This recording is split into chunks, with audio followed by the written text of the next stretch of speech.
I am glad that the government is thinking in terms of the small growers.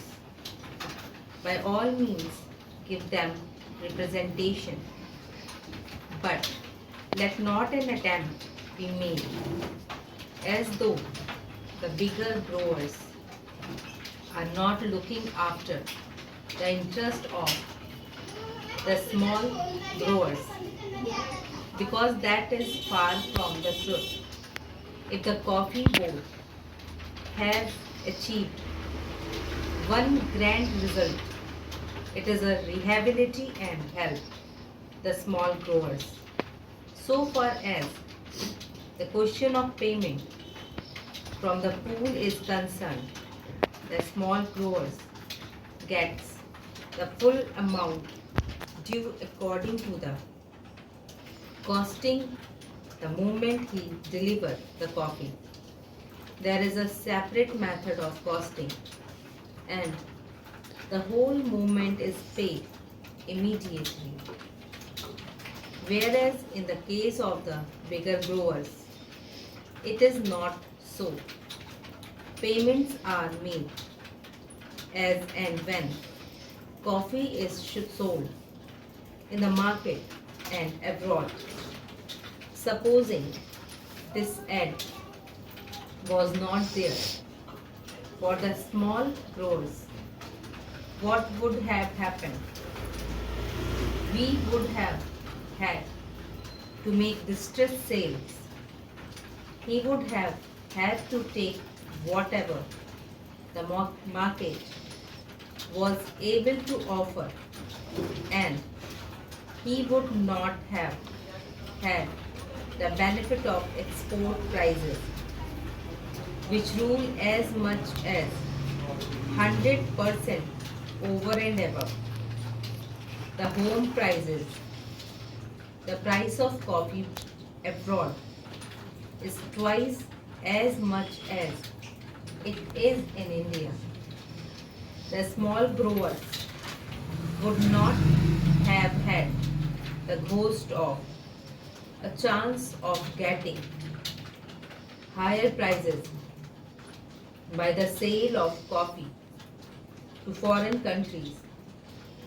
Not only that, he also gets his basic price immediately on delivery of the coffee to the pool. Over and above all this, he gets the benefit of all the scientific researches which he would not have otherwise got. The all the ad from the bigger growers, because as my honorable friend said yesterday, it is to the advantage of the bigger planters to help the smaller ones. There is a disease which is communicable and which can destroy the neighboring estate. So, in these multifarious ways, the small growers are today helped, and they are immensely thankful to the bigger growers and to the coffee board.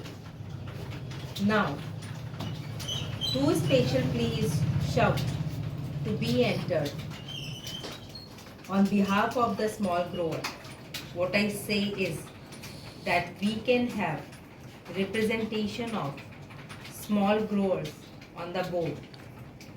That is perfectly right, but let there be no suggestions, whatever to the effect, that the cause of the small growers was neglected. That is not correct. As regards financial aid, that is a state problem. That is a union problem.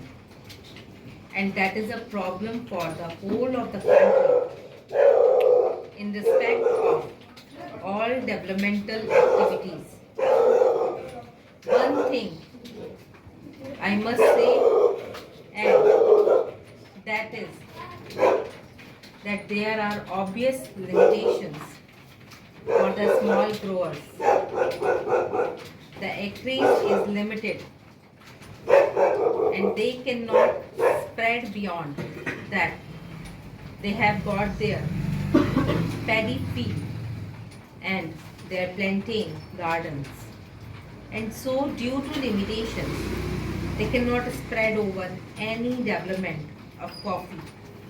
Means a large acreage, and that is not available to small growers. Even if they have got the capacity, it is very difficult for them to find forest lands nearby. It is not easily possible for them, for any man to go over 50 miles and then take up a jungle. So the small growers have their own limitations. I am not going to that, but what I do say is that this idea introduced for the first time here in the parliament, that the interest of the small growers have got to be specially protected, is I submit a policy which will create a difference between the bigger grower and the small grower. I submit that there is no reason whatsoever to distrust the plantation industry and deny them the right to select their own representatives and to introduce the word nomination here. Why should we have nomination if there is need for separate representation for the small growers? Why should we not reserve a seat in each place for the small growers? That is the easiest and the best way to give representation to the small growers. This can easily be done, and therefore I submit that the word or nominated may kindly be deleted from the bill.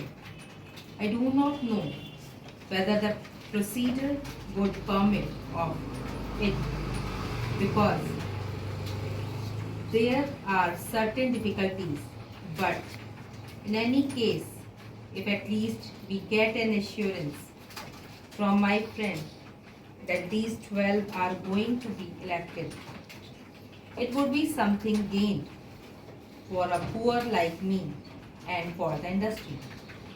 After the question of constitution of the board comes the question about the chairman. On that question, I hope, sir, that the House will kindly appreciate that for more than one reason, it would not be the best arrangement to have a whole-time appointed chairman. There are two suggestions in this connection. My honorable friend's suggestion is that it must be an elected officer, as hitherto he has also said that out of the 13 years only 1.5 years has there been a planter as chairman. Otherwise, the post was always held by an officer.